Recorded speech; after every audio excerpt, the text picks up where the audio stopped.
How's it going, gamers? It's Chongo here, and today I've got a first look for you guys. This is a series where I take a look at a game and I give you my impressions on it so far, and today's episode's on Dead Rising 3 on the PC, so let's get into it. So way back before, like pretty much as soon as this game was announced, Capcom came out and said that this game can be unlocked from 30 FPS, although the standard will be 30 frames per second.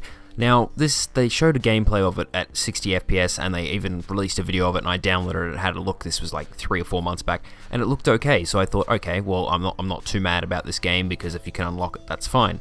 Now, I'm running a GTX 780 and an i7 3770K, and on the highest settings, this game doesn't have a consistent frame rate unless you've got it, locked to 30 FPS. As soon as you unlock it, I can get a frame rate around 70 FPS sometimes, and then it can just plummet to 30 frames per second for no reason at all. Like, it's weird. There's certain areas, even if there's more zombies, it doesn't necessarily mean the frame rate's going to drop. It's just like when you're looking a certain way or in a certain area, that's when it just sort of doesn't really know what to do, and the frame rate just goes all the way down to about 30 or 40. So I know some people are going to say that obviously, Capcom said it was capped at 30 FPS, so why would you try and undo it? And the problem is, when a game like this comes out, this should be able to run at 60 FPS with a rig that has a GTX 780 with it. I mean, if you've seen Total Biscuit's video, or if you haven't, he had a Titan running this game, and he had the same issue I'm having. So when you have a graphics card like that, so you pretty much shouldn't have problems with a game like this. This just shows that it wasn't very optimized. It wasn't, them saying that this whole frame rate thing is just to make performance better. It was just because they hadn't worked hard enough to make the performance well at 60 frames per second. That was pretty much the end of it. So as Total Biscuit pointed out in his video, the graphics for this game aren't, the highest thing that you could ever expect. That they're not bad graphics, they're okay,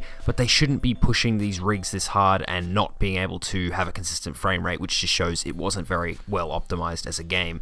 Now, there has been some people with certain graphics cards out there that have no problems whatsoever once they uncap the game, but with that being said, it does seem that the majority of people are having frame rate, variations quite rapidly when it comes to unlocking the frame rate. So my guess is this is the reason that they didn't actually include an option on the menu to unlock the frame rate from 30 FPS. I don't think they actually said they were going to do it, but they said there would be something, a way to unlock it. They did provide a way to do it with a file that you put into the folder there, but I think they did that because they realized most of the people unlocking this game would have problems with the frame rate, so therefore they thought, we'll just do it a special way, so hopefully not a lot of people do it.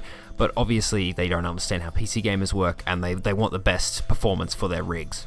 There's also been some people having problems with crashing of the game during loading screens and just having problems starting the game altogether. I didn't have any of those problems. I haven't had any crashes or anything like that. The only problem I've had is the frame rate thing, which I can sort of deal with. I mean, it's not the best thing. Hopefully they can patch that in, the coming weeks or months.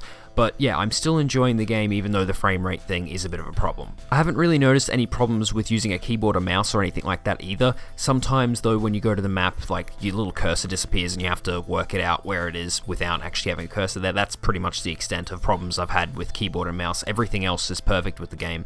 And besides obviously how the game runs, I've been having a lot of fun with this game. I really like the new mechanics they've added into the game. As someone who's played both, Dead Rising 1 and Dead Rising 2, I have felt that the series, Dead Rising 2, wasn't as good as it probably should have been. Not that it was a bad game, just it felt a little bit too easy, and yeah, it just seemed a little bit like there wasn't enough new added to the game. But with Dead Rising 3, they've seemed to have added so much more, and driving in the game is a lot better than what I experienced in Dead Rising 2, and it's kind of necessary in this game since the game is so big, you can't really walk everywhere, you'd miss out on a lot of missions. I also really like the way that they've added so many different choices when it comes to leveling up, because you get these attribute points from leveling up, and these can be spent on pretty much anything from making certain combo weapons to getting more health, more inventory space, all that kind of thing, and you need to sort of look through it and work out which points you really want right now. So for example, earlier on in the game, you really want to look at health and inventory spots, otherwise when you come against a psychopath, you're going to die, because you're not going to have enough health to fight them.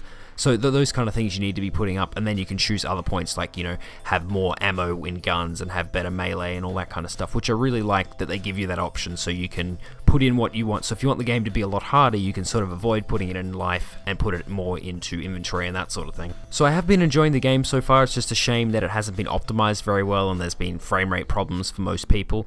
But this brings me to my first look of Dead Rising 3 on the PC. I hope you enjoyed it. If you did, give it a like, and if you've got any comments on Dead Rising 3 or anything I've said in my video, put it down below, and if you want to see more videos like this, subscribe. Anyway, I'll see you all next time.